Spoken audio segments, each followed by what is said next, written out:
সময় এখন রাত 3টে এবং আমরা নিউ জলপাইগুড়ি স্টেশনে। তো জার্নিটা স্টার্ট হয়েছিল আমার বাড়ি থেকে। আমি এবং আমার ফ্যামিলি হোলির দিন বেরিয়ে পড়েছিলাম একটি নতুন যাত্রার উদ্দেশ্যে। প্রথমেই আমরা ক্যানিং স্টেশন থেকে চলে গেছিলাম শিয়ালদা স্টেশনে ট্রেন ধরে। শিয়ালদা স্টেশন থেকে আমাদের এনজিপি পর্যন্ত যাত্রার জন্য ছিল তিস্তা তোরসা এক্সপ্রেস, যেটি যায় শিয়ালদা থেকে নিউ আলিপুরদুয়ার। তো ট্রেনটা ছিল আমাদের দুপুর 3টের সময়। তো আমরা স্টেশনে পৌঁছে গিয়েছিলাম। তারপরে আমরা ট্রেনে উঠে পড়লাম। আমাদের সিট ছিল থার্ড এসিতে। ঠিক দুপুর 3টের সময় আমাদের ট্রেন গন্তব্যের উদ্দেশ্যে রওনা দিল।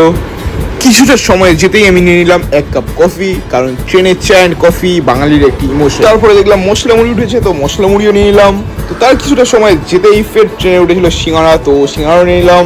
ট্রেনের এই সিঙ্গাড়া বেশ ভালোই ছিল খেতে। তো তারপরে বেশ অনেকটাই রাত হয়ে গেছিলো, তাই জন্য করে নিলাম ডিনারে বাড়ি থেকে আনা হয়েছিল ফ্রাইড রাইস অ্যান্ড আলুর দম। তো এখন সময় রাত 8:30। আমরা ট্রেন থেকে নামবো 2টো থেকে 2:30 নাগাদ। তো তাই জন্য একটু ডিনারের পরে শুয়ে রেস্ট নিয়ে নিলাম, কারণ একটু বাড়িতে উঠতে হবে। তো বেশ ভালোই কিছুটা সময় ঘুমিয়ে নিয়েছি।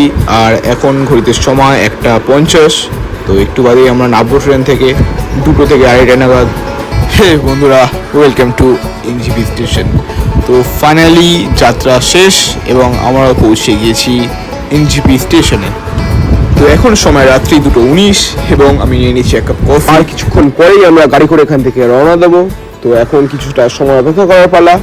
তো তোমরা চ্যানেলটি সাবস্ক্রাইব বা পেজটি ফলো করে নাও নেক্সট পার্টগুলি দেখার জন্য। আর অনেক ইন্টারেস্টিং পার্ট পাত্রে আসতে চলেছে।